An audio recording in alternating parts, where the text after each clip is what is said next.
അധ്യായം 1. റൂത്ത്.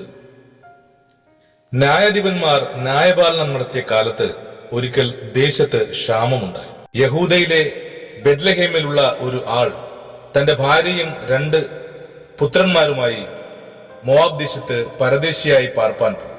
അവന് എലീമലക് എന്നും ഭാര്യയ്ക്ക് നവോമി എന്നും 2 പുത്രന്മാർക്ക് മഹ്ലോൻ എന്നും കില്ലോൻ എന്നും പേർ. അവർ യഹൂദയിലെ ബെത്ലഹേമിൽ നിന്നുള്ള എഫ്രാത്യർ ആയിരുന്നു. അവർ മോവാബ് ദേശത്ത് ചെന്ന് അവിടെ താമസിച്ചു.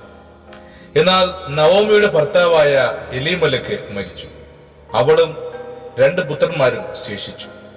അവർ മോവാബി സ്ത്രീകളെ വിവാഹം കഴിച്ച് ഒരുത്തിക്ക് ഓർപ്പ എന്നും മറ്റവൾക്ക് റൂത്ത് എന്നും പേർ. അവർ ഏകദേശം 10 സംവത്സരം അവിടെ പാർത്തു. പിന്നെ മഹ്ലോനും കില്യോനും ഇരുവരും മരിച്ചു. അങ്ങനെ 2 പുത്രന്മാരും ഭർത്താവും കഴിഞ്ഞിട്ട് ആ സ്ത്രീ മാത്രം ശേഷിച്ചു. യഹോവ തന്റെ ജനത്തെ സന്ദർശിച്ച് ആഹാരം കൊടുത്ത പ്രകാരം അവൾ മോവാബ് ദേശത്ത് വെച്ച് കേട്ടിട്ട് മോവാബ് ദേശം വിട്ട് മടങ്ങിപ്പോകുവാൻ തന്റെ മരുമക്കളോടുകൂടെ പുറപ്പെട്ടു. അങ്ങനെ അവർ മരുമക്കളുമായി പാർത്തിരുന്ന സ്ഥലം വിട്ട് യഹൂദ ദേശത്തേക്ക് മടങ്ങിപ്പോകുവാൻ യാത്രയായി.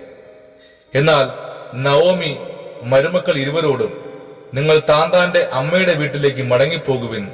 മരിച്ചവരോടും എന്നോടും നിങ്ങൾ ചെയ്തതുപോലെ യഹോവ നിങ്ങളോടും ദയ ചെയ്യുമാറാകട്ടെ.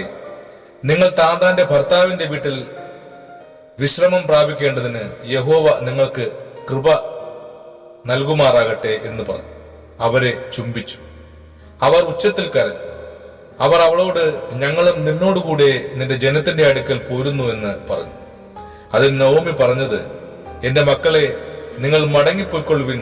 എന്തിന് എന്നോടുകൂടെ പോരുന്നു? നിങ്ങൾക്ക് ഭർത്താക്കന്മാരായിരിക്കാൻ ഇനി എന്റെ ഉദരത്തിൽ പുത്രന്മാർ ഉണ്ടോ? എന്റെ മക്കളെ, മടങ്ങിപ്പോയിക്കൊള്ളുവിൻ. ഒരു പുരുഷന് ഭാര്യയായിരിക്കാൻ എനിക്ക് പ്രായം കഴിഞ്ഞുപോയി. അല്ല, അങ്ങനെ ഒരു ആശ എനിക്കുണ്ടായിട്ട് ഈ രാത്രി തന്നെ ഒരു പുരുഷന് ഭാര്യയായി പുത്രന്മാരെ പ്രസവിച്ചാലും അവർക്ക് പ്രായമാകുവോളം നിങ്ങൾ അവർക്കായിട്ട് കാത്തിരിക്കുമോ? നിങ്ങൾ ഭർത്താക്കന്മാരെ എടുക്കാതെ നിൽക്കുമോ? അത് വേണ്ട. എന്റെ മക്കളെ, യഹോവയുടെ കൈ എനിക്ക് വിരോധമായി പുറപ്പെട്ടിരിക്കയാൽ നിങ്ങളെ വിചാരിച്ച് ഞാൻ വളരെ വ്യസനിക്കുന്നു. അവർ പിന്നെയും പൊട്ടിക്കരഞ്ഞു.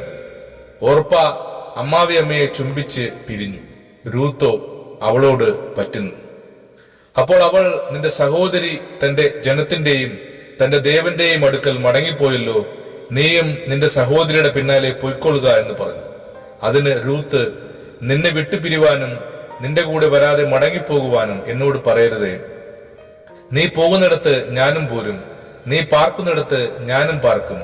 നിന്റെ ജനം എന്റെ ജനം, നിന്റെ ദൈവം എന്റെ ദൈവം. നീ മരിക്കുന്നിടത്ത് ഞാനും മരിച്ച് അടക്കപ്പെടും. മരണത്താൽ അല്ലാതെ ഞാൻ നിന്നെ വിട്ടുപിരിഞ്ഞാൽ യഹോവ തക്കവണ്ണവും അധികവും എന്നോട് ചെയ്യുമാറാകട്ടെ എന്ന് പറഞ്ഞു. തന്നോടുകൂടെ പോരുവാൻ അവൾ ഉറച്ചിരിക്കുന്നു എന്ന് കണ്ടപ്പോൾ അവൾ അവളോട് സംസാരിക്കുന്നത് മതിയാക്കി. അങ്ങനെ അവർ 2 പേരും ബെത്ലഹേം വരെ നടന്നു. അവർ ബെത്ലഹേമിൽ എത്തിയപ്പോൾ പട്ടണം മുഴുവനും അവരുടെ നിമിത്തം ഇളകി. ഇവൾ നവോമിയോ എന്ന് സ്ത്രീജനം പറഞ്ഞു. അവൾ അവരോട് പറഞ്ഞത്, നവോമി എന്നല്ല, മാറ എന്ന് എന്നെ വിളിപ്പിൻ.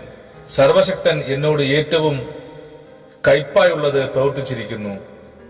നിറഞ്ഞവളായി ഞാൻ പോയി ഒഴിഞ്ഞവളായി യഹോവ എന്നെ മടക്കി വരുത്തിയിരിക്കുന്നു. യഹോവ എനിക്ക് വിരോധമായി സാക്ഷീകരിക്കുകയും സർവശക്തൻ എന്നെ ദുഃഖിപ്പിക്കുകയും ചെയ്തിരിക്കെ നിങ്ങൾ എന്നെ നവോമി എന്ന് വിളിക്കുന്നത് എന്ത്?